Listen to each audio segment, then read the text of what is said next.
2017년 신동엽 신앙송 버스킹의 사회를 맡은 배우 이종섭입니다.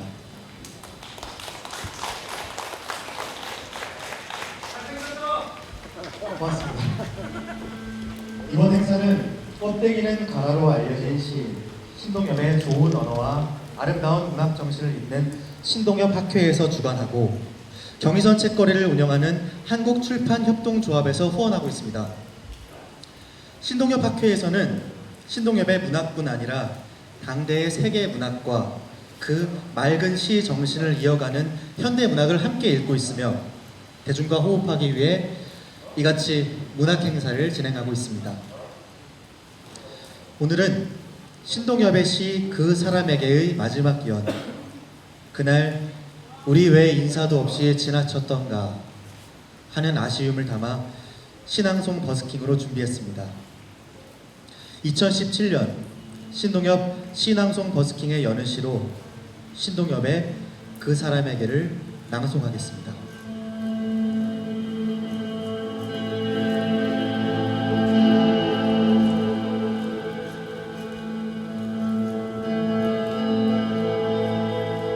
그 사람에게 신동엽. 아름다운 하늘 밑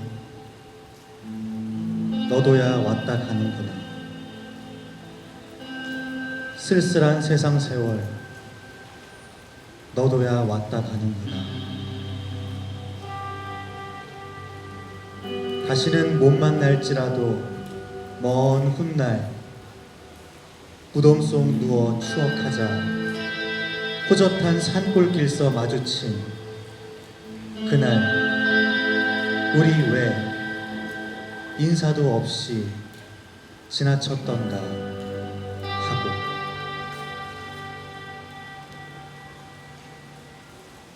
네, 시인이라는 단어도 그렇고 시를 쓴다는 말도 그렇고 일반 시민들이 그런 단어를 들었을 때 어떤 생각이 드세요? 부채질 하시는 분 어떤 생각이 드세요? 남성분. 네, 그렇습니다. 네, 시인이란 원래 말씀해 주신 것 같이 우리 사이에 보이지 않는 인연들을 발견하고, 그렇죠? 네. 쉽게 들리지 않는 말들에 귀 기울이는 존재인 것 같습니다.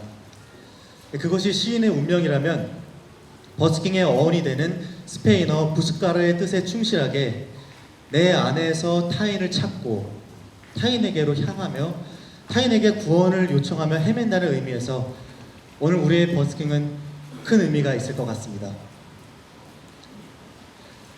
이렇게 비도 오는 날에 거리에서 얼마나 많은 사람들이 오고 가면서 서로를 알아보지도 못하고 만났다 헤어졌다 할까요? 네. 먼저 소개해드릴 버스커는 2012년 창비 신인 시인상을 수상하며 작품 활동을 시작하였고 2015년에 첫 시집 너의 슬픔이 끼어들 때를 발간, 2016년에는 제34회 신동엽 문학상을 수상한 안희연 시인입니다. 큰 박수로 부탁드립니다. 네, 시인의 시 낭송을 듣고 너의 슬픔이 끼어드는 순간들에 대해 그리고 그럴 때마다 느끼는 시인의 슬픔에 대해 대화 나누는 시간을 가지겠습니다. 시 한 편은 시인께서 추천해 주셨고 다른 시 한 편은 독자분께서 추천해 주셨습니다. 네, 첫 번째 시 기타는 총, 노래는 총알 청해 듣겠습니다.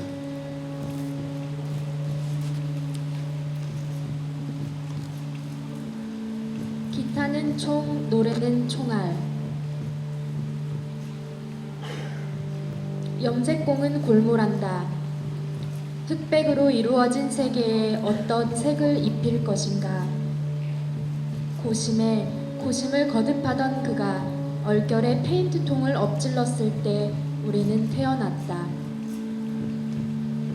우리는 그의 아름다운 실수, 돌이킬 수 없는 얼룩들.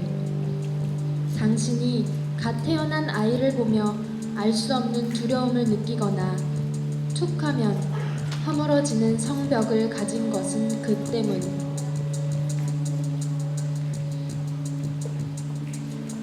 내정된 실패의 세계 속에 우리는 있다. 플라스틱 병정들처럼 하루치의 슬픔을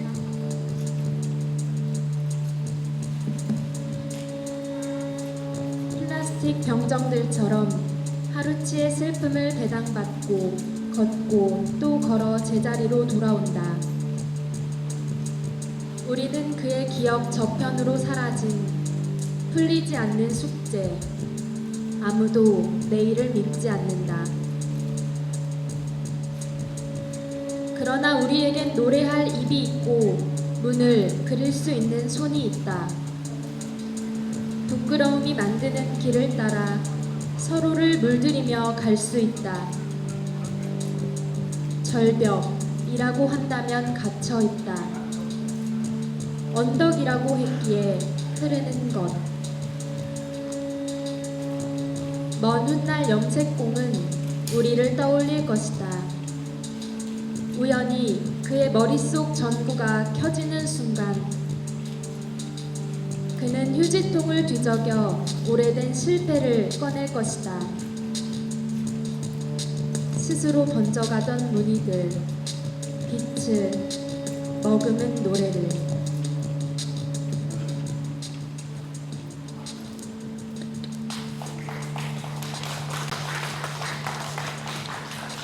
네. 비도 오는데 맑은 목소리로 낭송해 주셔서 감사합니다. 네. 사실 저는 이 안희연 시인님의 너의 슬픔이 끼어들 때라는 시집을 읽으면서 안희연 시인 너무 만나고 싶었습니다. 감사합니다. 저는 사실 이 질문 시간을 위해서 사회자로 이 자리에 서서 과언이 아닌데요. 자, 질문할 거리가 사실 굉장히 많은데 일단 방금 낭송해 주신 기타는 총, 노래는 총알이라는 시에 대해서 좀 간단하게 토크를 해볼게요. 지금 서 계신 분들도 그 옆에 노란 책자가 있거든요. 그 책자에 이 시에 대한 정보가 들어있는데 같이 보시면서 이야기 들어도 좋을 것 같습니다. 자, 일단 기타는 총, 노래는 총알이라는 이 시는 그 칠레의 민중가수 빅토르 하라와 아주 관련이 많다고 되어 있는데요.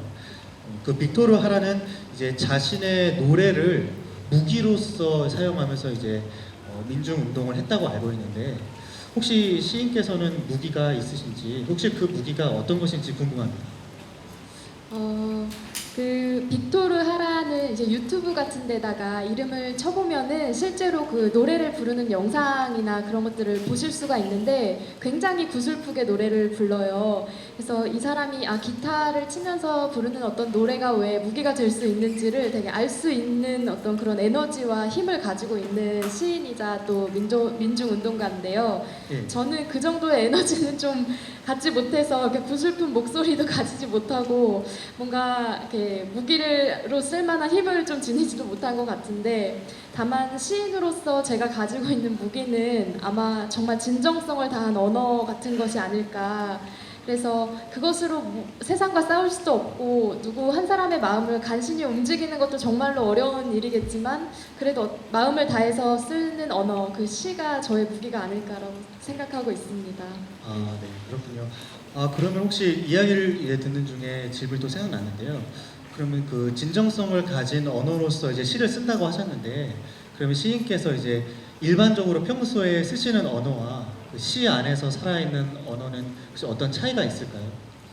근데 보통 시의 언어와 그냥 일상적인 언어가 다르다고 생각을 하시는 분도 뭐 특별한 언어를 써야 시의 언어라고 생각하시는 분들도 있는데 예. 사실은 그렇지 않은 것 같고요.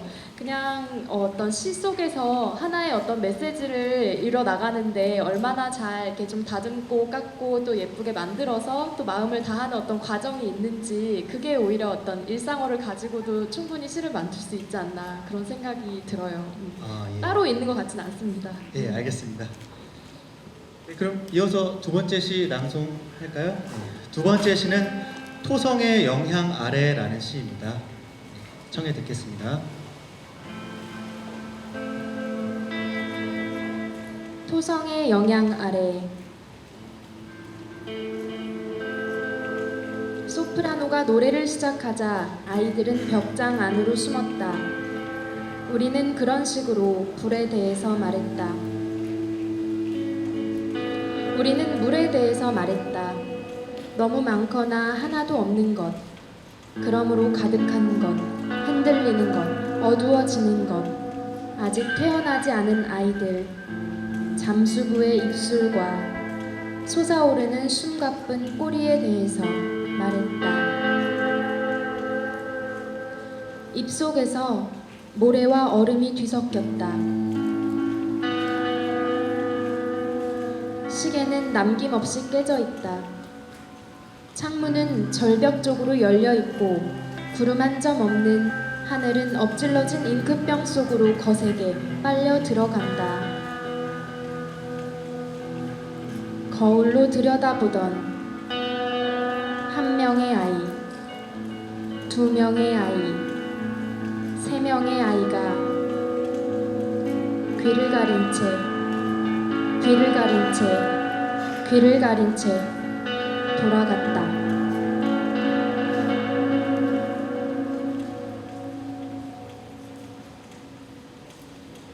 네, 감사합니다. 네, 시인님, 이 토성의 영향 아래라는 시를 보면요, 이게 자연물을 이제 빗대어서 이제 시어들로 많이 사용하셨는데요. 이 토성이라는 단어도 그렇고 물, 불, 그리고 모래, 얼음 이런 자연물을 이제 시어로서 많이 사용하셨는데 혹시 이런 시어들을 사용하신 이유나 아니면 이제 시의 전반적인 해설을 좀 부탁드려도 될까요? 제가 이 시가 시집에 첫 시집에 수록된 시인데요. 어디 가서 한 번도 낭송을 해본 적이 없는 시예요. 아, 네. 네, 그리고 어떤 독자나 어떤 누구도 이 시에 대해서 이야기하는 걸 한 번도 들어본 적이 없어요. 예. 그래서 이 시를 꼽아 주셨던 독자분이 계시다고 해서 사실 좀 굉장히 많이 놀랐거든요. 근데 이 시는 사실 뭐라고 설명하기가 굉장히 난처하고 좀 어려운 시에 속하는 그런 시 중 하나인데요. 예, 예. 그러니까 저도 왜 이렇게 썼는지를 좀 설명할 수 없는 시 중에 한 편이기 때문인 것 같아요. 아, 네네. 그럼 혹시 이 시를 쓰게 된 어떤 시적 영감의 근원이나 그런 것도 좀 말씀하시기 좀 어려우신가요? 그냥 어떤 아주 낯설고 이상한 느낌 같은 게 제 안에 있었는데요. 예, 예. 그냥 어떤 방인지는 모르겠는데 약간 무중력의 방 안에 들어와 있는 것 같은, 그러니까 현실이 아니라 어떤 비현실 세계에 들어와 있는 방 같은 곳에 제가 혼자 좀 갇혀 있으면서 예, 예. 거기로 오가는 막 사람들을 제가 관찰하고 있다는 느낌이 좀 들었던 아주 이상한 느낌을 가졌던 적이 있어요. 예, 예. 그러니까 이를테면 오늘 같은 날도 이렇게 비가 오고 이렇게 뚫려 있지만 딱 이 공간이 이렇게 만들어져 있으니까 딱 여기 밖으로 나가면 현실인 것 같고 요 안은 뭐 비현실적인 느낌이 좀 드는 거예요. 그러니까 그런 아주 이상한 느낌 속에서 내가 익히 알고 있던 물이라든가 불이라던가 아니면은 뭐 어떤 토성이라던가 이런 것들이 나에게 무엇이었지, 이게 무슨 단어였지, 이런 것들을 좀 한글을 다시 처음 배우는 마음으로 한자 한자 나는 물을 어떻게 생각하지? 불은 어떤 것일까? 막 이런 상징적인 의미들을 좀 혼자 막 이래저래 궁리해 보는 중에 저도 뜻모를 이런 시가 좀 나온 것 같아요. 아, 예, 그렇군요. 네. 혹시 이 중에 여기 계신 분들 중에 이 시를 추천하신 분 계시면 네, 그랬다고 합니다. 네. 아, 근데 제가 오늘 안현씨님을 처음 만나뵀는데요. 이 시집 너의 슬픔이 끼어들 때라는 이 시집을 봤을 때는 굉장히 슬프고 아주 무겁고 그런 이제 정서를 불러일으키는 시들이 많았는데 막상 실제로 만나뵈니까 굉장히 밝고 아름다우시고 그런 인상을 주셔가지고 도대체 이 시집 제목처럼 어떤 슬픔이 끼어들었길래 이런 시를 쓰게 됐는지 좀 여쭤봐도 될까요? 제가 진짜 그런 이야기를 많이 들어요. 그러니까 네. 시집만 읽으신 분들은 제 얼굴을 보면 웃을 줄을 아세요? 막 이렇게 여쭤보시는 분들도 있고요. 되게 다정하시네요. 뭐 이런 이야기도 많이 들어요. 그러니까 예. 제가 그렇게 쌀쌀맞고 우울해 보여요? 막 이렇게 되묻기도 하거든요. 근데 근데 이제 시집에 수록된 시도 그렇고 시를 쓸 때는 제 안에 가장 이제 어두운 자아가 이제 많이 나오는 것 같고요. 그 외에 이제 현실 생활에서는 이 실생활에서는 굉장히 밝고 명랑한 성격이에요. 호기심도 많고 그래서 꼭 시인이라고 해서 이렇게 무겁고 우울한 것만 가지고 있는 게 아니라 이제 예. 지킬 앤 하이드처럼 이제 시를 쓸 때는 또 이런 모습이 나오고 또 현실 생활에선 또 이렇게 밝은 모습도 가지고 있고 그런 것 같습니다. 아, 예. 알겠습니다. 혹시 지금 여기 이 자리에 계신 분들 중에 안희연 시인님께나 아니면 방금 낭송한 시에 대해서 궁금한 점 있으신 분 계신가요? 네, 너무 많은 분들이 손을 들어주셔서 그냥 넘어가도록 하겠습니다. 네, 감사합니다. 네. 네, 감사합니다. 두 번째 버스커는 안양대학교 국어국문학과 교수로 재직하고 계신 맹문재 시인입니다. 1991년 문학정신으로 작품 활동을 시작하여 물고기에게 배우다, 기룬 어린 양들 등의 시집을 비롯해서 한국 민중시 문학사, 여성성의 시론 등의 연구서를 발간했습니다. 현재 한국작가회의 자유실천위원장, 신동엽 학회 부회장으로 계신 맹문재 시인을 모시겠습니다. 안녕하세요.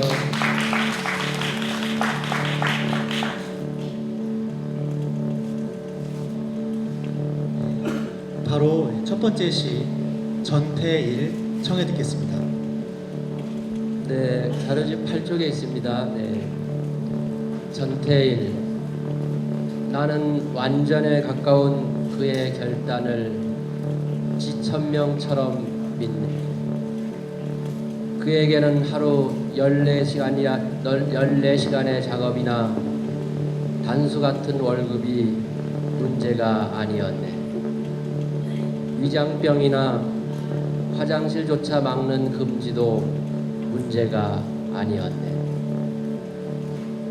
바늘로 졸음을 찌르고 배고파하는 어린 여공들에게 풀빵을 사준 일이 문제였네. 내게 인정으로 배수진을 치는 법을 처음으로 알려준 사람, 최후까지 알려줄 것이네. 네, 감사합니다.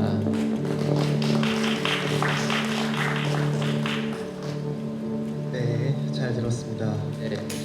네, 이 맹문재 시인님의 이 시집 기룬 어린 양들 시집을 보면요, 여기에 수록되어 있는 이 시들은 전부 다 이제 전태일 시대의 그 노동자들의 이제 이름이 이 제목으로 된 시인데요. 네, 이런 시집을 내시게 된 이유가 혹시 있나요? 네, 그 지금 방금 말씀하신 시집이 이제 요 기른 어린 양들 이 시집인데요. 지금 이제 이번 촛불 집회가 있어서 정권 교체를 이루었는데요. 이러한 어떤 민주화를 이루기까지 1970년대부터 지금까지의 열사들에 대한 이제 저의 시를 쓰려고 했는데 너무 많은 분들이 있어서 다 못 써서 노동자들만 대상으로 해서 썼고요. 시기도 김대중 정부까지만 썼습니다. 그리고 그 안에 있는 노동자들도 다 못 썼고요. 내용이 좀 겹친다거나 또는 제가 관심이 있지만 그 한 분 한 분에 대한 사항을 정확하게 모르는 경우는 좀 더 공부해서 써야 되겠다라고 생각해서 계속 지금 작업을 하고 있어서 두 번째 이런 기른 어린 양들 시집을 또 내려고 하고 있습니다. 네. 네, 감사합니다. 네, 혹시 맹문재 시인님이나 아니면 방금 낭송하신 전태일이라는 시에 대해서 같이 이야기 나누고 싶은 점이나 뭐 궁금한 사항 있으신 분 손 들어주시면 제가 이제 마이크 넘겨드리겠습니다. 혹시 계신가요? 3초만 더 기다리겠습니다. 예, 말씀해 주세요.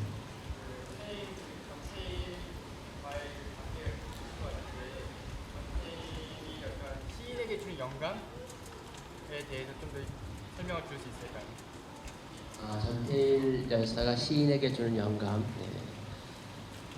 잘 알다시피 저는 이제 전태일을 선생님이라고 부르는데 뭐 보편화되고 객관적인 용어가 열사니까요. 열사라고 칭하겠습니다. 전태일 열사는 잘 알다시피 1970년 11월 13일에 분신을 해서 우리나라 노동자로서는 최초로 그런 큰 일을 한 것이죠. 그게 꼭 미화될 것은 아니지만 본인이 생각하는 어떤 이상세계를, 노동자들의 이상세계를 더 이상 이룰 수 없다라는 그런 판단하에 본인이 이제 분신해서 노동자들의 어떤 열악한 상황을 많은 사람들에게 알려줬고, 또 그러한 노동자들에 대한 세계에 대한 그 실정을 알려줌으로 인해서 정치적인 변화까지 가져오기 위한 우리 한국 현대사에서는 큰 이정표가 되는 인물인 것이죠. 제가 이 전태일에 대한 시를 쓰면서 제가 이런 구절을 썼는데요.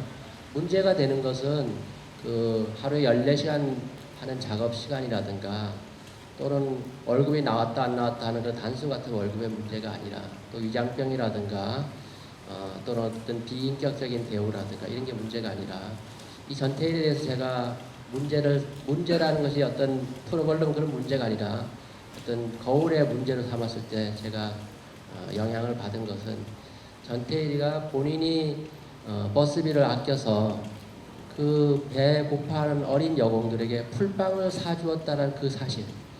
그래서 가장 어떤 인간으로서 사랑이라고 할까요? 배품이라고 할까요? 그런 것을 지극히 실현한 분으로서 제가 쓰고자 하는 시세계가 어떤 우리가 문학에서 궁극적으로 추구하는 게 휴머니즘이라면 전태일의 어떤 그런 행동, 정신이야말로 시인으로서 본받아야 할 휴머니즘의 어떤 본보기가 아닌가 그렇게 생각이 되었고요. 그래서 전태일 문학상이라는 게 있습니다. 전태일은 문인은 아니었지만 그런 인간 정신을 후세인들에게 널리 이렇게 계승하고자 전태일 문학상도 있습니다. 실제 전태일은 시도 썼고요, 소설도 4편이나 썼어요. 미완성작이긴 하지만 그 소설을 완성하지 못했던 것을 잘 보면 소설에서 어떤 주인공이 어떤 문제에서 승리할 수 있을 게 그릴 수 있는데도 불구하고 소설을 완성하지 못했던 것은 소설에서의 승리가 현실에서의 승리를 왜곡시킬 수 있다라는 생각에서 다 쓰지 미완성하지 않았을까 그런 생각을 제가 개인적으로 하고 있습니다. 네. 이 정도면 됐나요? 네. 충분한 답변이 된 것 같습니다. 네, 그럼 이어서 두 번째 시 이상남 청해 듣겠습니다. 네, 이상남.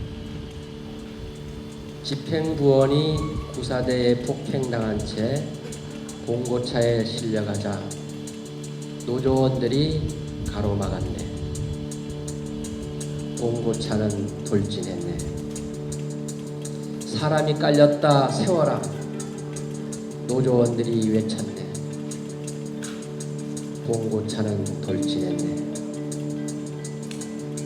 결혼을 앞둔 기둥 같은 그의 몸 깡통처럼 으스러졌네. 봉고차는 돌진했네. 네, 슬픈 시입니다. 네. 감사합니다. 네, 앞에서 이제 너무 좋은 질문을 해주셔서요. 제가 준비해온 질문들에 대한 답이 모두가 다 된 것 같은데 사실 좀 당황스럽습니다.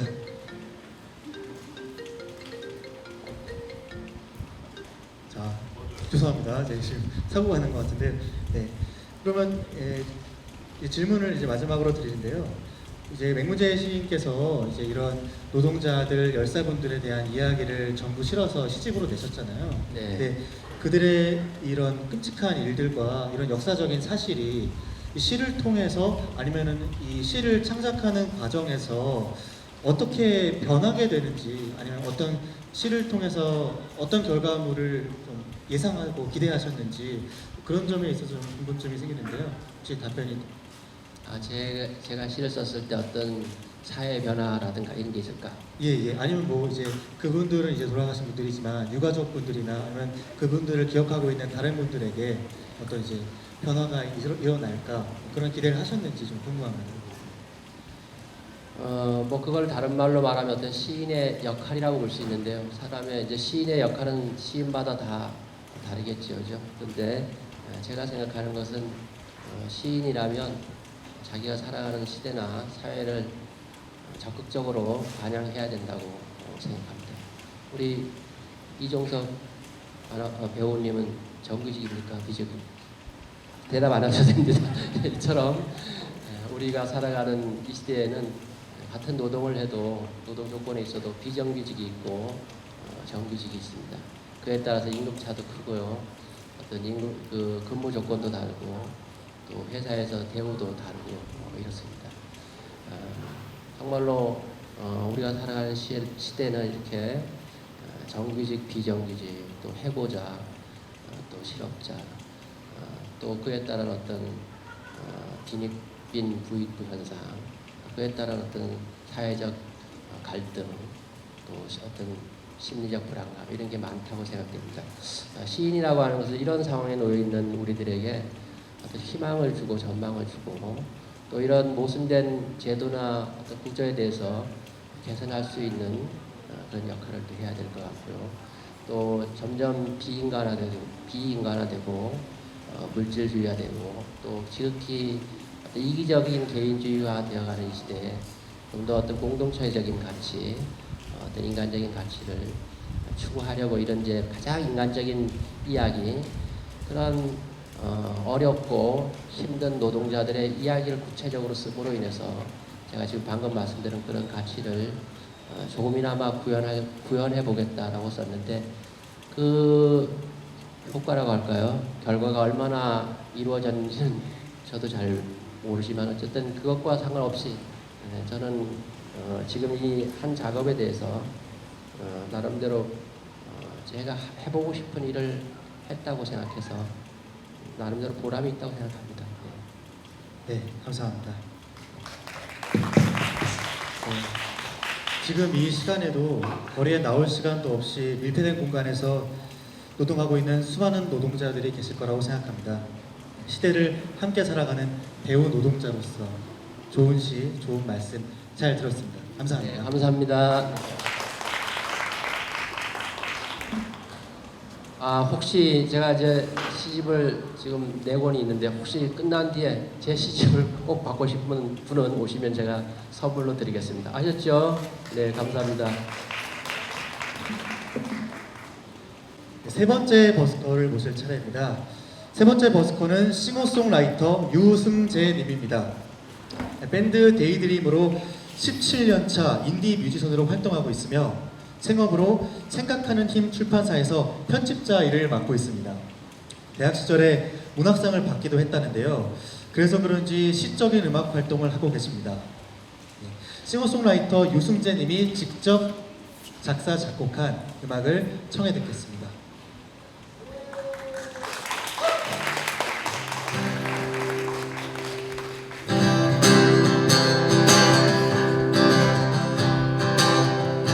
터진 주머니에 가득 연민을 품고 피리 부는 아이들 날씨는 믿어요. 황혼이 내릴 때면 부러진 다리로도 춤을 추는 아이들을 난 믿을 수가 없어. 나를 따라서 절벽 아래 무슨 꽃이 필까. 나를 따라서 절벽 아래 무슨 꽃이 필까.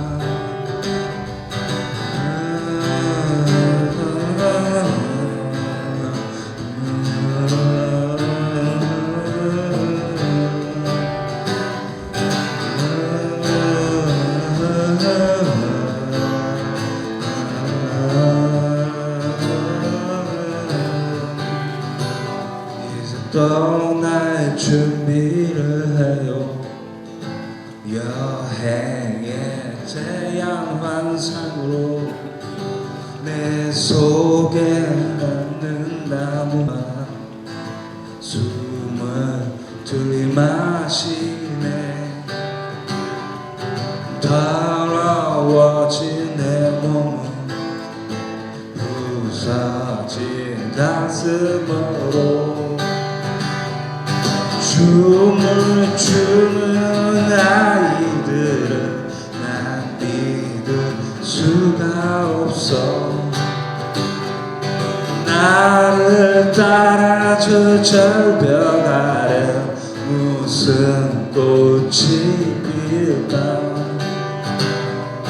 나를 따라 저 절벽 아래 무슨 꽃이 필까.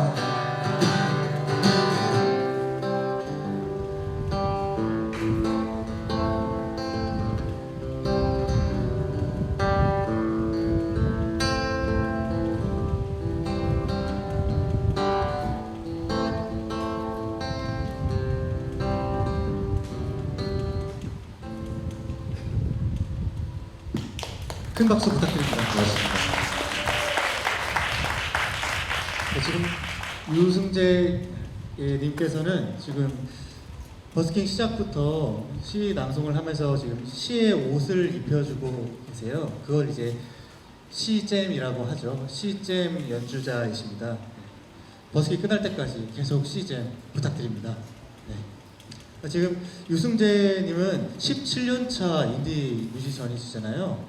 지금 제 주변에도 인디 뮤지션을 꿈꾸는 사람도 많고 준비하는 사람도 많고 지금 이 홍대 거리에도 인디 뮤지션들이 굉장히 많은데 인디 뮤지션을 이제 꿈꾸는 사람들이나 되고 싶어서 이제 처음 발걸음을 뗀 사람들에게 혹시 하고 싶은 말이 있으시면 해주시면 감사하겠습니다. 없고요. 일단은 예전에 생각해보면 그런 고민을 했던 것 같아요. 이제 그 한참 지금 밴드를 이제 20대 때는 많이 했었는데 예. 이제 30대 때 이제 출판사에서 이제 일을 시작하면서 사실은 이제 제가 뭔가 인디 뮤지션이라고 말하기 굉장히 부끄럽고요. 지금 열심히 하는 이제 뭐 갤럭시 익스프레스나 이런 친구들 이제 완전 음악만 가지고 그걸 먹고 살면서 하려고 노력하는 친구들하고 앞에서는 되게 창피하고요. 그걸 못하니까. 근데 저는 약간 그렇게 생각을 한 것 같아요. 어차피 제가 하고 싶은 음악, 뭐 데이드림에서 하고 싶은 그런 음악은 먹고 살 수가 없어요. 그러니까 뭔가 그 다른 이제 돌파구가 좀 필요한 것 같고 그래야지 좀 제가 하고 싶은 거를 좀 지킬 수 있지 않을까 그런 생각을 했는데 또 막상 일을 하다 보면 뭐 이도저도 아무것도 못하니까 그게 좀 괴롭죠. 그렇습니다. 그래서 특별히 드릴 말씀이 없어요. 네, 알겠습니다. 네, 이어서 바로 두 번째 노래 청해도 될까요? 네. 제목 없는 노래 할게요.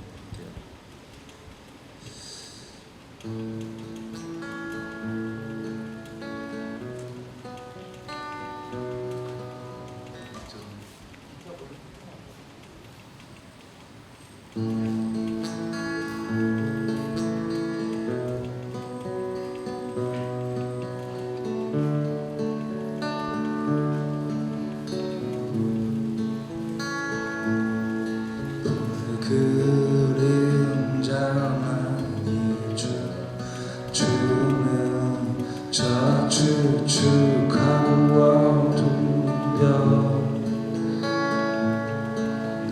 벽에 그려진 별새가 너는 상상 속에 빠져드네. 내 가엾은 만들라 쉽게 꺼지는 촛불아 내 갈라진 심장 위로 흩날리는 불꽃아 아무런 추억도 없는 거리로 날 데려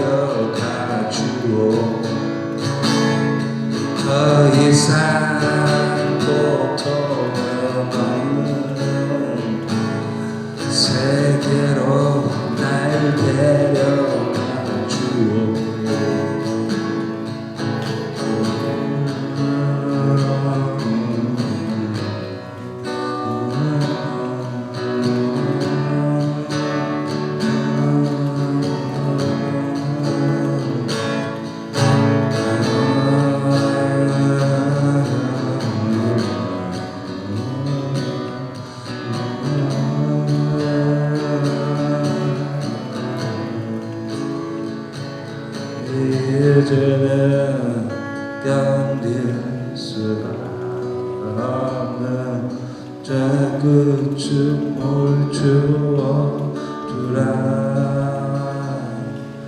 나를 만날 때마다 저 빛은 어김없이 부러지네.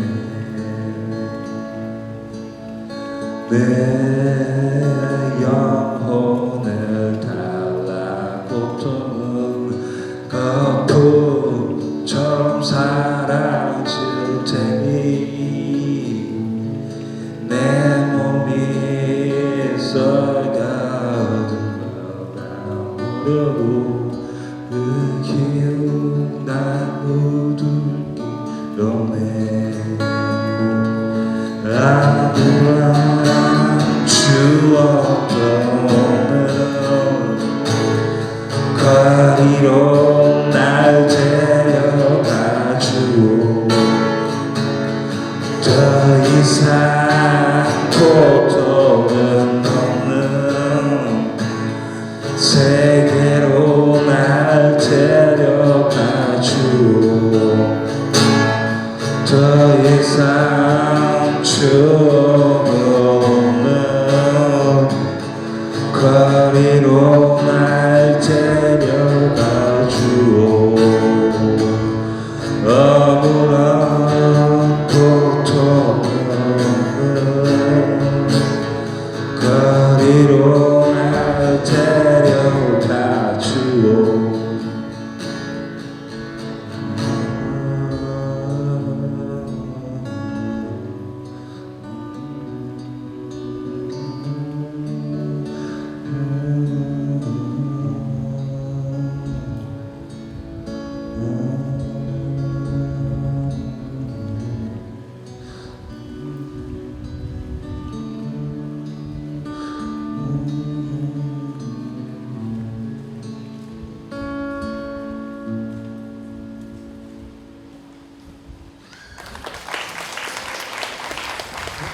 감사합니다.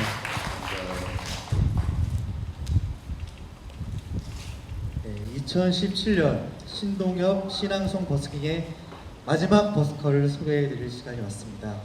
마지막 버스커는 신동엽 시인의 장남 신좌섭 교수님입니다. 큰 박수로 부탁드립니다. 신좌섭 교수님은 현재 서울대학교 의학 교수로 재학 중이시고 경향신문 칼럼니스트로 활발한 활동을 하고 계십니다. 신동엽 시인은 1969년 4월 7일 간암으로 39세에 별세하셨습니다. 시인을 다시 만날 수는 없지만 그의 목소리는 여전히 살아남아 오래도록 우리의 마음을 울리고 있습니다.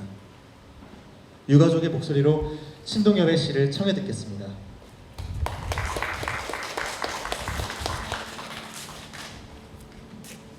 첫 번째 시 산문시 1 청해 듣겠습니다. 산문시 1 신동엽. 스칸디나비아라든가 뭐라고 하는 고장에서는 아름다운 석양, 대통령이라고 하는 직업을 가진 아저씨가 꽃 리본 단 딸아이의 손 이끌고 백화점 거리 칫솔 사러 나오신단다. 탄광 퇴근하는 광부들의 작업복 뒷주머니마다엔 기름 묻은 책, 하이데거, 러셀, 해밍웨이, 장자. 휴가여행 떠나는 국무총리 서울역 3등 대합실 매표구 앞을 뙤약볕 흡수며 줄지어 서 있을 때 그걸 본 서울역장 기쁘시겠소 라는 인사 한마디 남길 뿐 평화스러이 자기 사무실 문 열고 들어가더란다. 남해에서 북강까지 넘실대는 물결, 동해에서 서해까지 팔랑대는 꽃밭, 땅에서 하늘로 치솟는 무지갯빛 분수, 이름은 잊었지만 뭐라군가 불리우는 그 중립국에선 하나에서 100까지가 다 대학 나온 농민들, 초록을 2대씩이나 가지고 대리석 별장에서 산다지만 대통령 이름은 잘 몰라도 새 이름, 꽃 이름, 지휘자 이름, 극작가 이름은 훤하더란다. 애당초 어느 쪽 패거리로 총 쏘는 야만엔 가담치 않기로 작정한 그 지성. 그래서 어린이들은 사람 죽이는 신용을 아니하고도 아름다운 놀이, 꽃동산처럼 풍요로운 나라. 억만금을 준대도 싫었다. 자기네 포도밭은 사람 상처 내는 미사일 기지도 탱크 기지도 들어올 수 없소. 끝끝내 사나이 나라 배짱 지킨 국민들. 반도의 달밤, 무너진 성덕가의 입맞춤이며 푸짐한 타작 소리, 춤 사색꾼. 하늘로 가는 길가엔 황토빛 노을 물든 석양, 대통령이라고 하는 직함을 가진 신사가 자전거 꽁무니에 막걸리 병을 싣고 30리 시골길 시인의 집을 놀러 가더란다.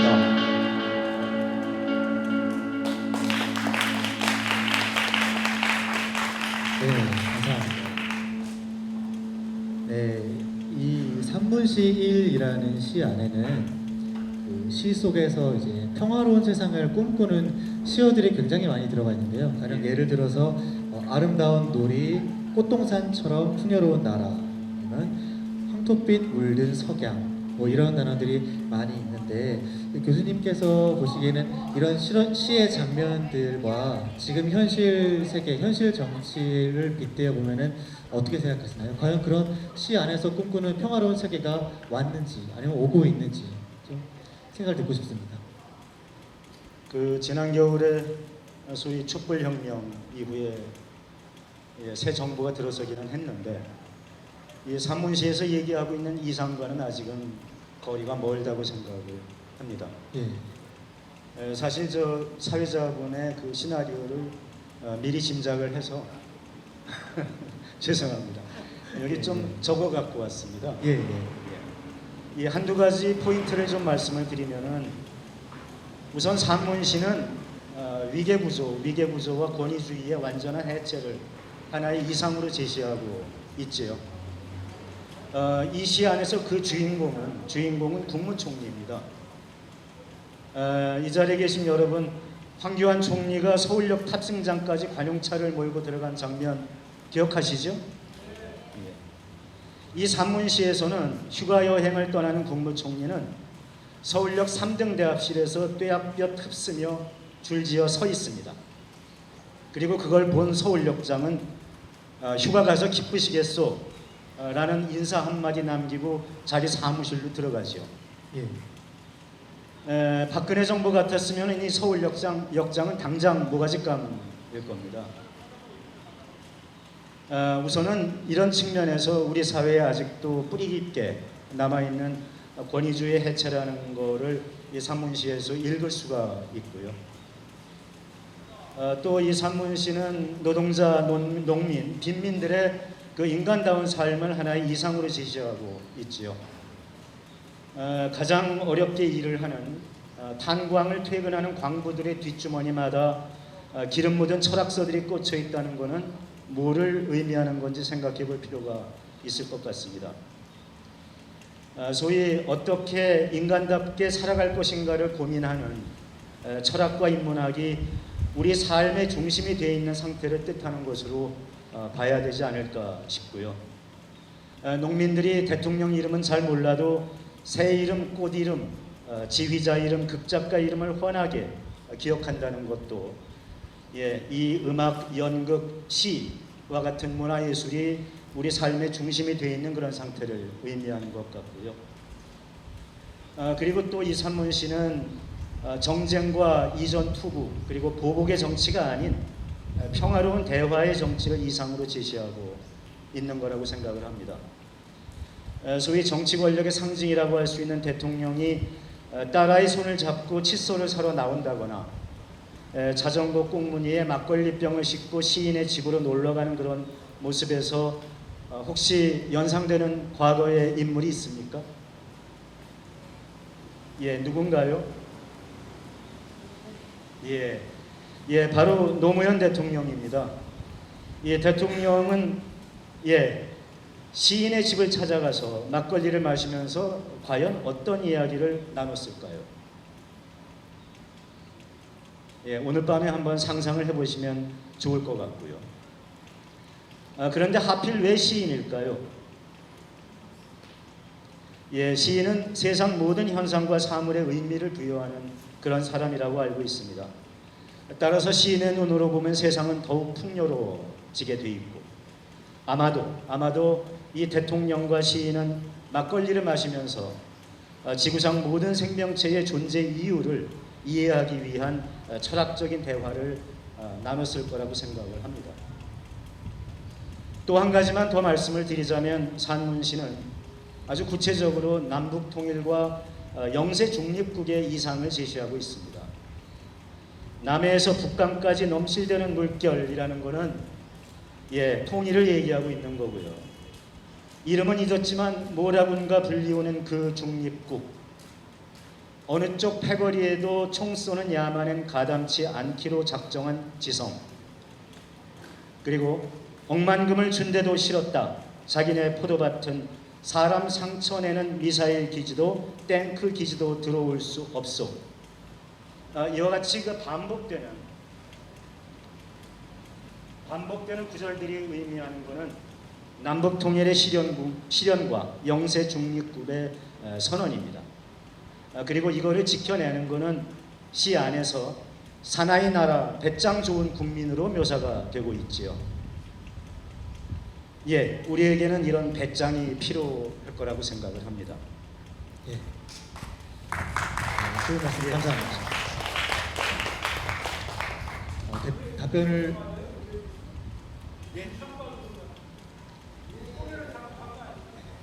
의대 교수인데요. 이제 문창과 교수 같다고 말씀하셨는데, 지금 답변을 너무 성의 있게 아주 훌륭하게 해주셔서요.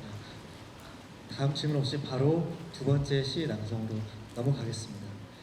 두 번째 시 제목은 아버지의 옛집에서입니다. 아버지의 옛집에서 신좌석. 달빛 스치는 쪽마루에서 기타 선율에 노래 싣는 당신. 어느 빨치산 여인과의 순정이던가 맑은 눈빛 닮으려고 나는 하늘을 보았네. 그 하늘 눈에 담으려고 나도 내내 하늘을 보며 살았네. 가난 배어나는 논뚝길 따라 줄인 발길에 사상을 두레박하던 당신. 식민지 서름 담은 그 발길 닮으려고 오래도록 산천을 떠돌았네. 가보년 그해 핏덩이로 어미 품에 안겨 부여에 숨어 들어온 당신의 아버지. 동학의 후에 적어도 난민이라 짐작하면서부터 할머니 등에 업혀 새야 파랑새야를 배우면서부터 당신 삶은 역사를 짚어 오르기 시작했네.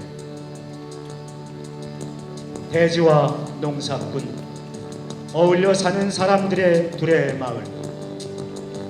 전쟁통에도 열매는 익어가고 신념은 고난이 되었네. 총칼 빛나던 지리산 자락, 목숨을 보시해준 민물 가재의 독소에 몸이 무너져 내리고 갈수록 정신은 맑아졌다 하였네. 밑으로부터 솟구친 혁명의 아우성이 쇠붙이에 짓눌려 압살당할 때 마음의 독소에 몸은 더 무너지고 갈수록 눈동자는 빛났다 하였네. 당신이 떠나던 봄, 무덤 주위에 풀들이 자랄 때부터 영원에 닿을 때까지 당신 아버지는 마루에 앉아 지금껏 쌀이문만 지켜보고 있네. 가보년 일제의 총칼을 빼어 닮은 한중 권력에 거슬린다고 갈갈이 찢기어 흩날리던 당신의 시는 1970년대 광화문, 신림동 어두운 책방 구석에서 숨 멈추고 반짝이었네. 들키지 않기 위해, 살아남기 위해 가보년 당신의 아버지가 그리 했듯이 어두운 밤길에서만 군복 물들인 외투 속에서 분노 넘치는 가슴 속에서 찢어져 나간 영혼들 속에서 숨어서 속으로 힘차게 펄럭이었네. 이제 장도 때 놓였던 뒷마당엔 시의 깃발들이 은빛으로 나부끼고 눈 맑은 아이들 철없이 오가며 당신의 향기를 마시고 있네. 단아한 복도와 너른 방들엔 당신의 언어들이 역사를 탄하며 빛나고 마을 내려다보는 지붕 위에 금강의 물결이 옮겨와 은빛으로 다정히 흐르고 있네. 옛집 마당 한 구석 수백 년 맑은 정신 뿜어내던 우물은 이제 흔적을 찾을 수 없지만 당신이 앉았던 그 자리에 이제는 우리가 당신의 하늘을 바라보고 있네.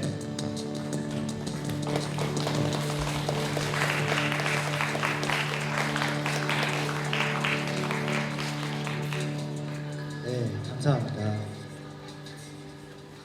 방금 낭송해주신 아버지의 옛집에서라는 시는 말 그대로 아버지에 대한 모든 기억들을 다 담고 있는 것 같아요. 이제 좀 조심스러운 질문이지만 이제 친자섭 교수님께서는 이제 아버지가 39살 때 아버지 모습까지 기억이 없잖아요. 예. 근데 이제 지금 교수님께서는 이제 50대 중후반의 나이가 되셨는데 혹시 아버님께서 살아계셔서 지금 교수님 나이쯤이었다면 지금 교수님의 모습과 아버님의 모습은 어땠을까요? 같았을까요? 달랐을까요? 굉장히 곤란한 질문을 하시네요. 감히 뭐 제가 아버님의 모습을 따라갈 수 있겠습니까? 그때 한참 그 사상이 깊어지던 시기인데요. 39세. 예. 그 이전에도 아주 깊은 그런 시를 많이 쓰셨지만 더욱 그 철학과 사상 그쪽에 몰두하던 시절이었기 때문에 그때 돌아가시지 않았으면 훨씬 더 깊이 있는 작품들을 남기셨을 거라고 생각을 하고요. 저는 뭐 쓸데없이 나이만 먹었습니다. 네, 그러면 방금 드린 질문에 좀 이어서 굳이 이제 시인인 아버지라는 것을 이제 빼고서라도 의대 교수라는 것과 시인이라는 것은 얼핏 보면 좀 별로 관련이 없어 보이는데 굳이 이 시인으로서 시를 쓰겠다고 이제 마음 먹게 된 이유가 있나요? 우선은 뭐 의대 교수라는 것과 시라는 거가 무관한 건 아닌 것 같고요. 예. 세상 모든 사람이 다 시하고 관련이 있죠. 그런데 기본적으로 시를 쓰겠다는 생각은 아예 하지를 못했습니다. 예. 사회자께서는 아버님이 신동엽 시인이라면은 시를 쓰겠다는 마음을 먹겠어요? 저는 절대 안 할 것 같습니다. 예, 마찬가지입니다. 저도 아예 그런 상상도 하지를 않았는데요. 공연히 아버님 명성에 먹칠이나 하는 거일 거라고 생각을 했습니다. 그래서 50대 중반까지 꼭 참고 있었는데 50대 중반에 이르러서 좀 인생의 큰 변곡점 몇 개를 맞이하게 됐습니다. 예. 그러면서 저도 모르게 전혀 생각하지 못하고 새벽마다 일어나서 글을 끄적거리기 시작을 했어요. 그런데 그게 시라는 생각도 못했고, 그런데 나중에 친구들이 읽어보더니 야, 그런 걸 시라고 하는 거야.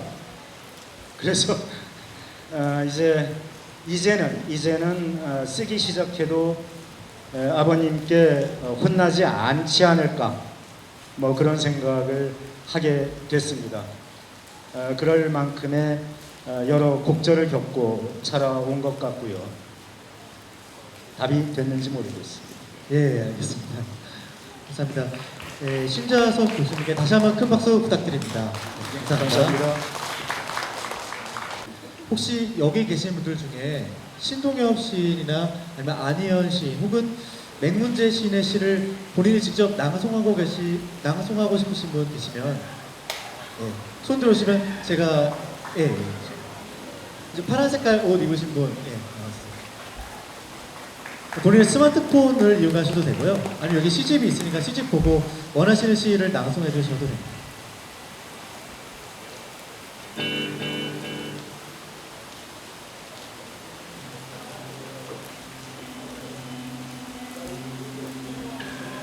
간단하게 자기소개 부탁드립니다. 네, 반갑습니다. 저는 남양주에서 온 박상이라고 합니다. 어떻게 이리저리 헤매다가 여기를 우연히 오게 됐습니다. 여러분 반갑습니다. 어떤 시를 낭송해 주실 건가요? 술리핑백이라는 시를 낭송해 주시겠습니다. 시 제목은 네. 편하게 앉아서 읽으셔도 되고. 죄송합니다.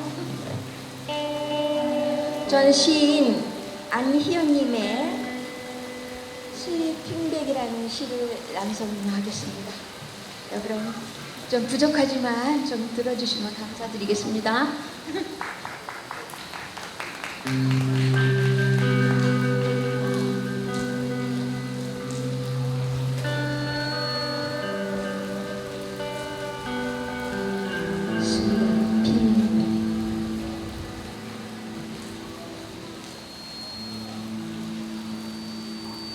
바다 밑바닥은 생각보다 아늑해.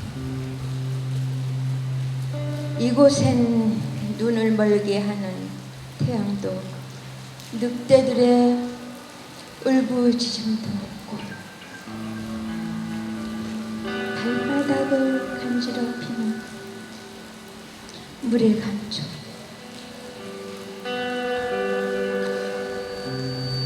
꿈인 듯 꿈 아닌 듯 이렇게 가지런히 누워 흔들리고 있으면 구원을 기다리는 일 따윈 하지 않게 됩니다. 누군가는 이곳을 빛의 전물 구간이라고 불러. 깜빡깜빡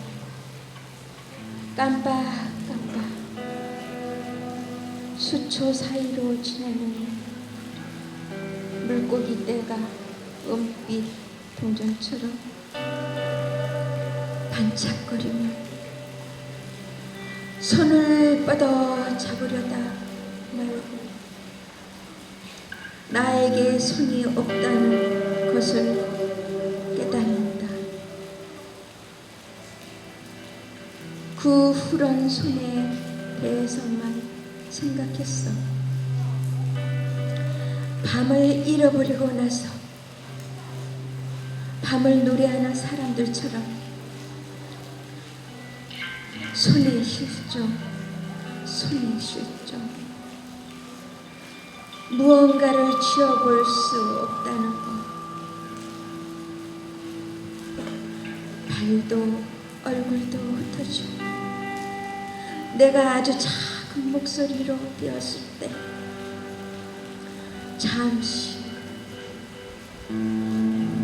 흰 돌고래의 몸을 빌려 수면 위로 솟구쳐 본다면 멋질 거야.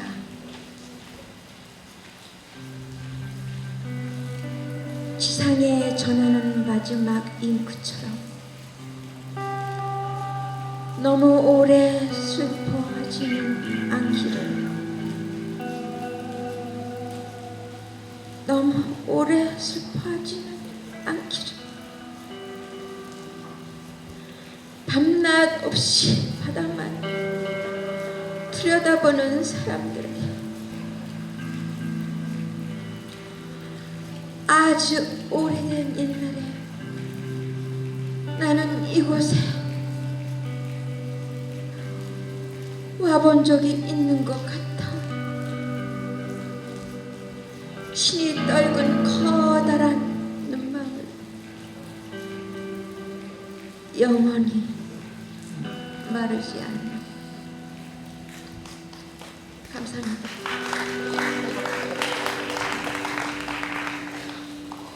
제가 한 말씀 드려도 될까요? 저는요,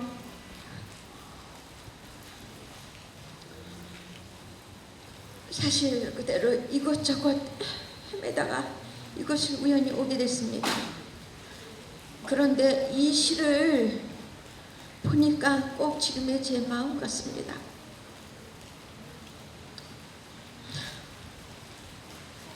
여러분, 지금 저같이 많이 고난을 겪고 있는 모든 사람에게 용기와 힘이 되기를 바라겠습니다. 감사합니다.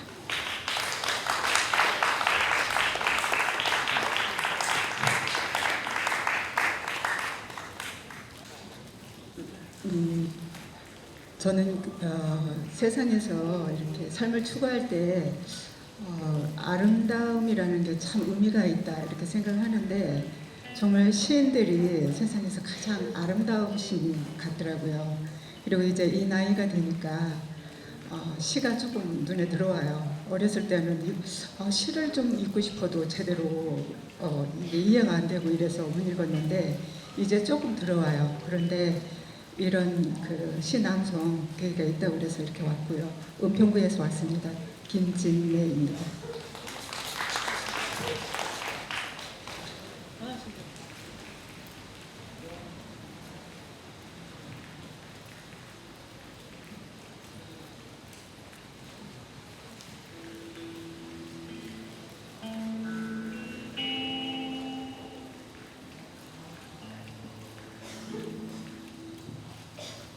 신동엽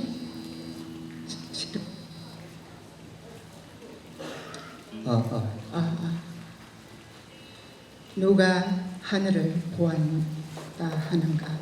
신동엽. 누가 하늘을 보았다 하는가. 누가 구름 한 송이 없이 맑은 하늘을 보았다 하는가.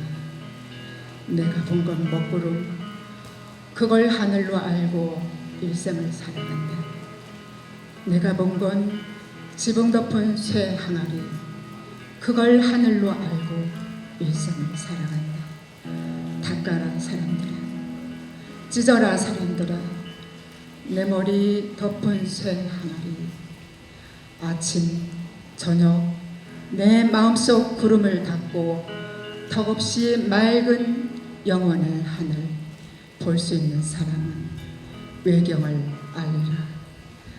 아침 저녁 내 머리 위 쇠 항아리를 찢고 티 없이 맑은 구원의 하늘 마실 수 있는 사람은 영민을 알리라.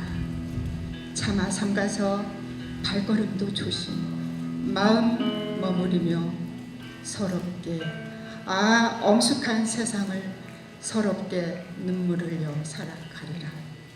누가 하늘을 보았다 하는가. 누가 구름 한 자락 없이 맑은 하늘을 보았다 하는가.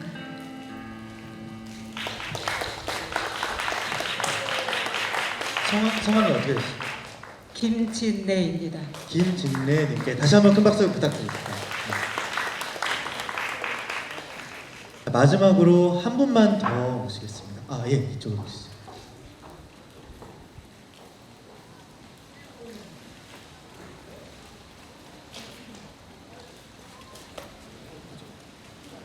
간단하게 자기 소개 부탁드릴게요. 안녕하세요. 저는 노순이라고 합니다.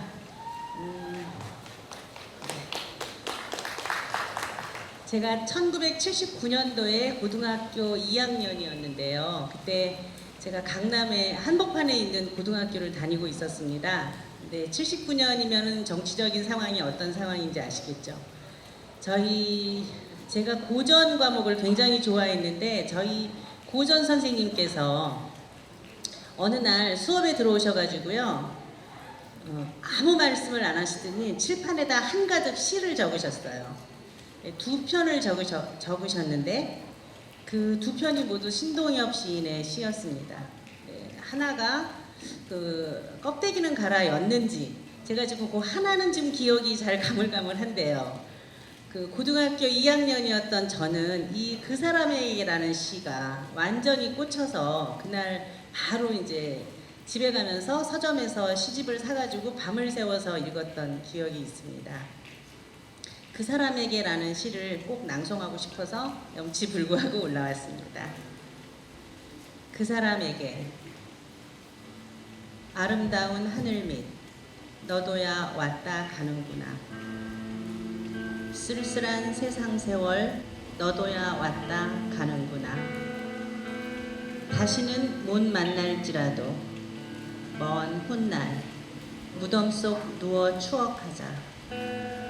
호젓한 산골길에서 마주친 그날 우린 왜 인사도 없이 지나쳤던가 하고. 감사합니다.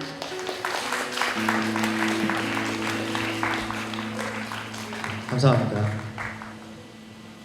혹시 또 낭송하고 싶으신 분 계신가요? 네, 지금부터 2분만 더 모시겠습니다. 시간 관계상요. 네, 이쪽에 계신 분이 먼저 말씀하셨다고 그래서요. 네, 앞으로 모시겠습니다. 오늘 갑자기 이렇게 오게 돼서 또 이런 영광된 자리에 오게 됐네요. 또 날씨도 이렇게 시를 낭송하기에 딱 좋은 날씨인 것 같고, 또 저희 또 맹문재 교수님 또 시를 제가 너무 좋아해가지고 읽어야 되는데도 안경도 안 갖고 와서 조금 하다가 조금 또 잘못 읽을까 봐 걱정이 되네요. 시간을 읽으면 맹문재. 시간을 읽으면 심장에 좋다고 생각한다. 어두운 하늘에 없는 별들이 행간에 보인다. 별들의 밝기는 믿기 어려울 정도로 빛나 수평선을 넘는데 필요한 나침반이 된다. 시간을 읽으면 내가 도착하려기 떠오른다. 주위에는 향긋한 풀들이 침대처럼 펼쳐져 있고 흘러가는 강물이 보인다. 팔랑거리는 숲의 바람을 흠뻑 들이마셔 심장을 약화시키는 기운을 씻어내면 열차 바퀴를 힘차게 돌린다. 첫사랑을 고백하듯이 시간을 읽으면 손톱에 봉숭아 꽃잎이 물듯 나의 심장은 밝아진다. 감사합니다. 감사합니다. 평소에 맹문재 시인분 아주 좋아하신다고 그러셨고, 그리고 이렇게 비도 오는데 이렇게 사람들 많은 데서 버스킹하고 시 낭송하셨는데 소감이 어떠신가요? 네, 오늘 너무 저희 오늘 여기 처음 와봤거든요. 그래서 새로운 곳을 보게 되고 정말 이 분위기가 상당히 운치 있고 또 비도 내리고 상당히 좋은 것 같아요. 여러 분들도 많이 와서 봤으면 좋겠네요. 네, 감사합니다. 네, 다음 분 모시겠습니다. 네, 올라와 주세요.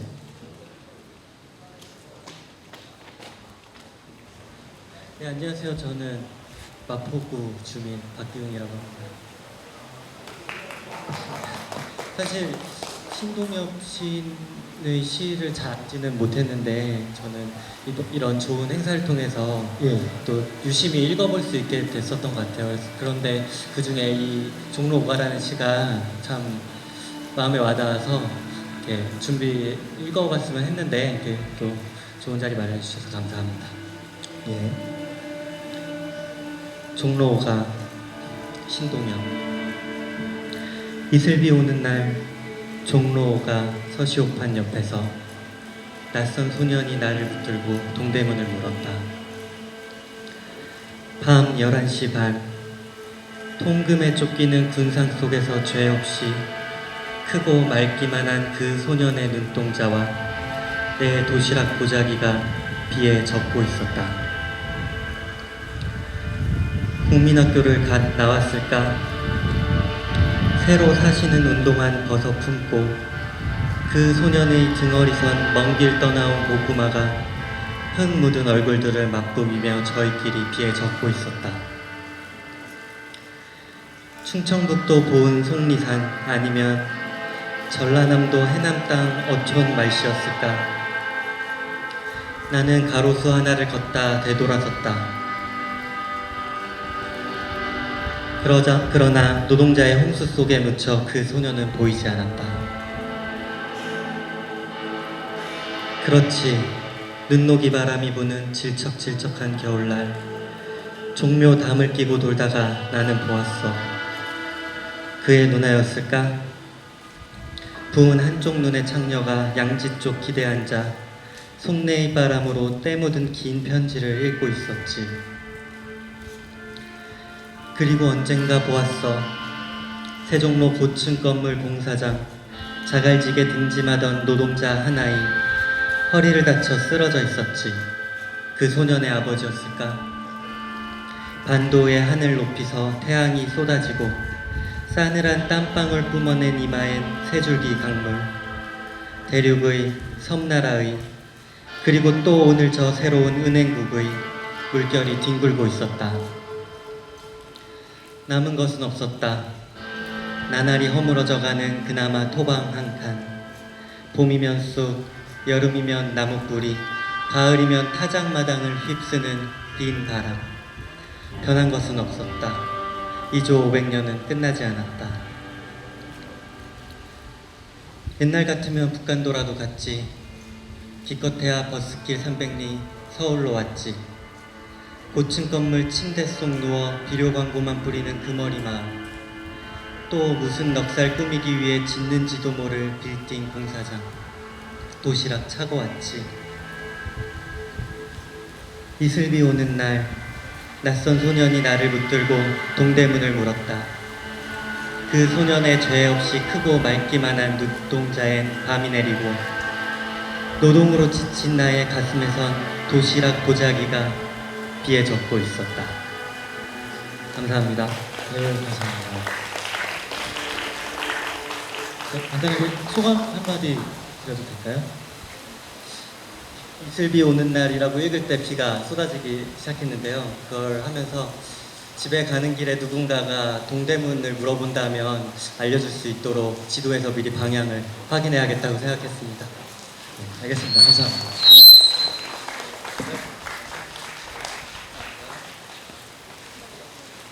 네, 이제 마지막으로 정말 마지막으로 한 분 더 오셔도 될까요? 네, 네. 정호영 시인님. 더 없는 거로 알고 그러면 계속 진행하겠습니다. 반갑습니다. 저는 김정환이라고 하고요. 오늘 인터넷을 어제 보다가 그 버스킹이라고 그래서 사실 버스킹이 처음에 뭔지 몰랐어요. 그래가지고 그것을 한번 제가 찾아보니까 이렇게 거리에서 이렇게 하는 것이라고. 그래서 제가 오늘 6번 출구를 찾아가지고 물어보러 해서 여기 왔는데 굉장히 옛날에 아마 철로길이었던 모양이에요. 이 다리 밑에서 비가 촉촉이 내리는 그 초여름에 많은 사람들은 안 왔지만 정말 시를 사랑하고 낭송을 즐기시는 분들이 여기 모이신 것 같아요. 저는 참고로 처음에 시가 좋아가지고 시를 읊다가 시 낭송가가 되고 그러다가 또 유명한 시인분을 만나가지고 시 창작 공부를 하다가 늦게 등단을 했습니다. 그래서 이제 낭송을 먼저 했기 때문에 등단하는데도 굉장히 도움이 되더라고요. 그래서 오늘 그리고 지금은 그 저쪽에 그 삼선동에 있는 한성대학교에서 상상관에서 시 낭송을 제가 지금 가르치고 있습니다. 그러면 제가 오늘 그 시 중에서 신동엽 시인님의 그 자제분이신 신좌석 교수님이 쓰신 아버지에 대한 그 추억을 담아서 쓰신 그 시가 굉장히 또 감명이 깊었고, 굉장히 낭송 시도 잘 쓰셨지만 역시 신동엽 시인의 유명한 시인의 자제분이라서 그런지 역시 필력이 있고, 그 다음에 또 목소리 또한 굉장히 좋았습니다. 또랑또랑한 그 목소리. 그래서 굉장히 감동을 받았습니다. 제가 한번 낭송 아닌 낭독을 한번 하겠습니다. 아버지의 옛집에서 신좌석. 달빛 스치는 쪽마루에서 기타 선율에 노래 싣는 당신, 어느 빨치산 여인과의 순정이던가 맑은 눈빛 닮으려고 나는 하늘을 보았네. 그 하늘 눈에 담으려고 나는 내내 하늘을 보며 살았네. 가난 배어나는 논뚝길 따라 저린 발길에 사상을 두레박하던 당신, 식민지 서름 담은 그 발길 닮으려고 오래도록 산천을 떠돌았네. 가보년 그 해 빗덩이로 어미품에 안겨 부여에 숨어 들어온 당신의 아버지, 숨어서 속으로 심차게 펄럭이었네. 이제 장독대에 놓였던 뒷마당엔 시의 깃발들이 은빛으로 나부끼고 눈 맑은 아이들 철없이 오가며 당신의 향기를 마시고 있네. 다나한 복도와 너른 방들엔 당신의 언어들이 역사를 탄하며 빛나고, 마음 내려다보는 지붕 위엔 금강석 물결이 옮겨와 은빛으로 다정히 흐르고 있네. 옛집 마당 한 구석, 수백 년 맑은 정신 뿜어내던 우물은 이제 흔적을 찾을 수 없지만, 당신이 앉았던 그 자리에 이제는 우리가 당신의 하늘을 바라보고 있네. 여기서 끝입니까? 그렇군요. 너무나 여기 빠졌다 들어가 보니까 굉장히 서운하네요. 더 연속 계속되는 줄 알았는데. 감사합니다. 좋은 그 바쁘신데 또 제가 또 마지막 그 시간을 할애해 주셔가지고 감사드립니다. 감사합니다. 네, 감사합니다.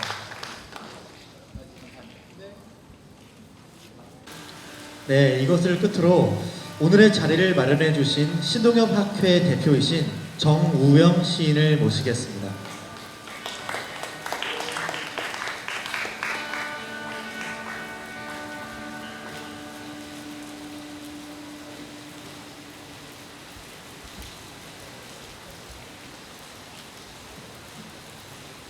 고맙습니다. 정우영입니다.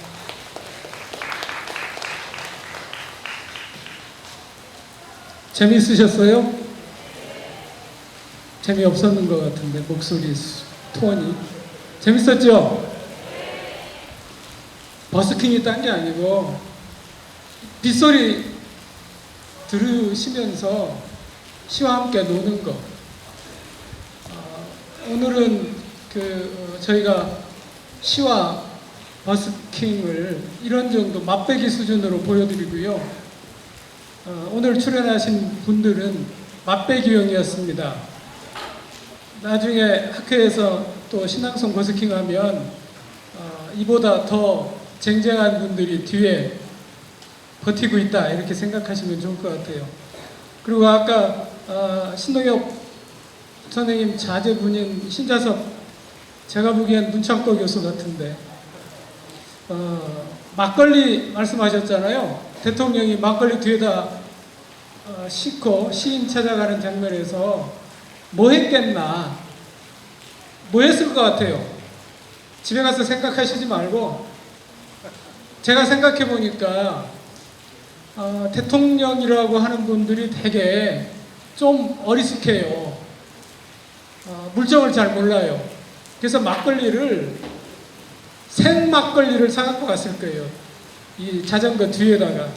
시인이 막걸리 마시려고 보니까 쉰 거예요. 쉰 거. 시인한테 쉰 막걸리를. 그래서 둘이 싸웠을 것 같아요. 생막걸리 말고 다음에는 장수 막걸리 사와라. 이렇게. 이런 거를 이 정도쯤 얘기하면 박수가 나오는 거예요. 시인과 쉰 막걸리 이렇게. 요즘 애들 하는 말로 이런 걸 뭐라 그래요? 예? 아재 개그라고 얘기하는 분은 연차가 좀 있으신 분이고 수액이라고 수액. 우액이라고 그러는 분은 연차가 있으신 분이에요. 오늘 제가 생각했던 것보다 우리 이종섭 배우님께서 이 버스커들께 굉장히 시가 가지고 있는 아까 이제 위계 말씀하셨는데 층위가 있거든요. 시의 층위가. 근데 우리 배우님도 제가 보기엔 배우가 아니고 시인 같아요. 시가 가지고 있는 층위 중에 정말 맨 윗줄에 있는 질문들을 시인들께 한 거예요. 그러니까 시인들이 길거리에 나와서 약간 놀으려고 그랬는데 너무 진지하게 무기가 뭐라고 생각하냐 이렇게 당황스럽잖아요. 자기는 뭐 제기차고 노는 거 아닌가 뭐 이런 정도로 생각하고 있었는데 무기를 물어보고 막 이러니까 그래서 제가 마지막에 비도 오고 해서 잠깐 쉰 소리를 했습니다. 괜찮으셨죠? 신동엽 학회 잠깐 소개해드리려고 합니다. 여기 앞에 보면 명함통이 있거든요. 명함통 여기에 본래 버스킹 하게 되면 박스에 뭘 넣습니까? 버스킹 혹시 해보신 분? 지나가신 분? 돈을 넣게 돼 있거든요. 근데 신동엽 학회는 사정이 뭐 그리 나쁘다고 할 수는 없고 그래서 다음에 우리 함께 하자고 명함통을 돌릴 거예요. 연락처나 명함통을 넣어주시면 저희가 다음에 신동엽 학회 행사할 때 알려드리도록 하겠습니다.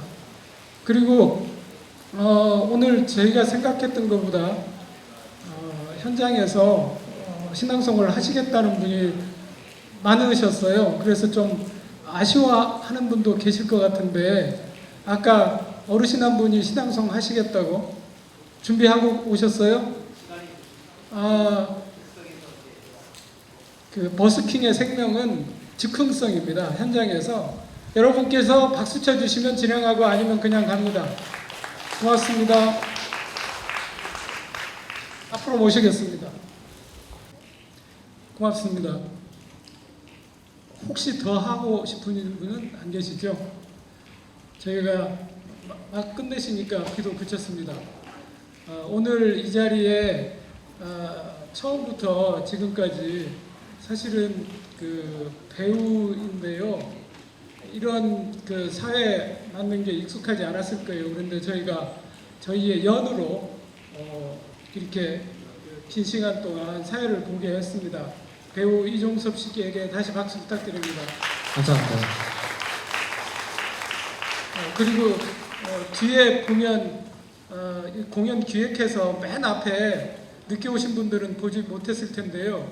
여기 의자에 마치 노숙자처럼 앉았다가 저 앞에 가서 세상을 향해서 오늘 신동엽 학회 신앙송 버스킹 한다 라고 외쳐주었던 공연기획자 초원 씨입니다.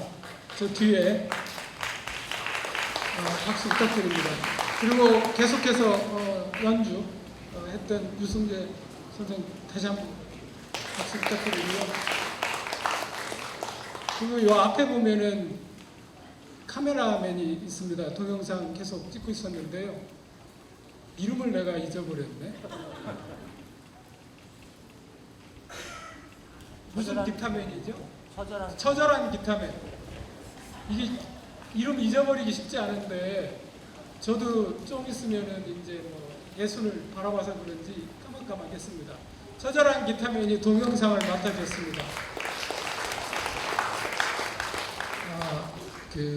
저희들이 잠깐 저녁거리를 이렇게 어느 집에다 마련하고 있으니까 혹시 시간 여유가 있으시면 같이 해도 좋겠습니다. 이종섭 배우에게 마지막 멘트 부탁드립니다. 네, 되게 부담이 되는데요. 예, 비도 많이 오고 비를 피하러 오신 분들도 계실 테고 또 이제 열심히 홍보를 한다고 했는데 이제 홍보물을 보고 찾아와 주신 분들께 다시 한번 진심으로 감사의 말씀을 드리고요.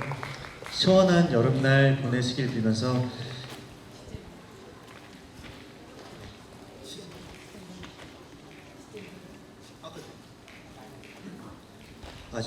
아까 말씀드린 그 시점에 대해서 다시 한번 설명을 해달라고 하셔가지고요. 이제 그 기타 여기 유승재님께서는 직접 설명을 해주시는 게 더 좋을 것 같은데 직접 한번 설명을 해주시겠어요?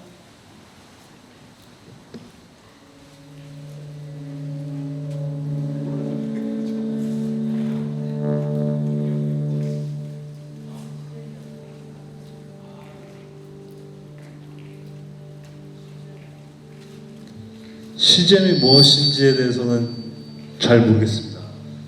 앞으로 좀 더 알아가야 될 것 같습니다. 즉흥적으로 시의 느낌을 가지고 거기다 이제 그 소리를 입혀보려고 하는 건데요. 되게 쉽지 않고요. 너무 어렵습니다. 항상 누가 되지 않을까 너무 고민이 많은데 아무튼 고맙습니다. 자, 시잼 시의 옷을 입히는 작업이고요. 오늘은 음악과 같이 시의 옷을 입혀보았는데요. 여러 장르의 것들을 시와 함께 같이 섞어보는 콜라보 작업입니다. 예, 그래서 오늘은 음악하는 유승재 군이, 대드림의 유승재 군이 오늘 시의 옷을 입혀보았고요. 앞으로도 여러 가지 장르로 시의 옷을 입히는 작업들은 이루어질 겁니다. 이상으로 신동엽 학회 그날 우리 왜 인사도 없이 지나쳤던가 버스킹 공연을 아주 낭만적으로 잘 마쳤습니다. 감사합니다.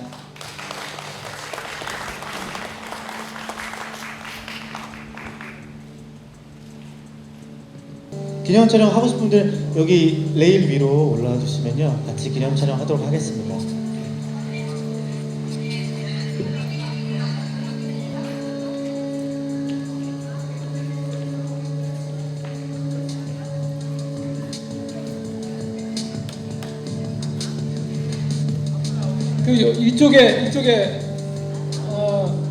이쪽으로 오셔서 같이 사진 찍고 그렇게 돌아가시죠.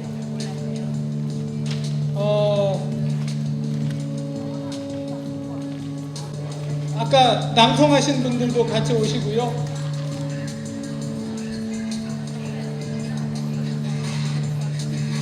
서한나 시인 이리 나오셔. 늦게 왔으면 사진이라도 찍어야지. 맹문제와 그 일당. 빨리 오세요. 요 앞에 뒤로도 올라오십시오. 안희연 시인 요 앞에.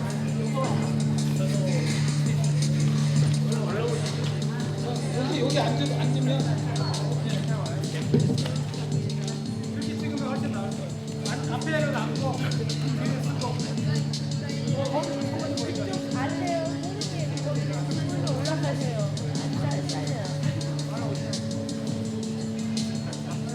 안 잡혀요 지금. 안 잡혀요. 올라가주세요. 안 잡혀요. 사모님 이리 오세요. 사모님이요. 빨리 오셔. 여기까지 오셨는데. 올라가주세요. 안 잡혀요.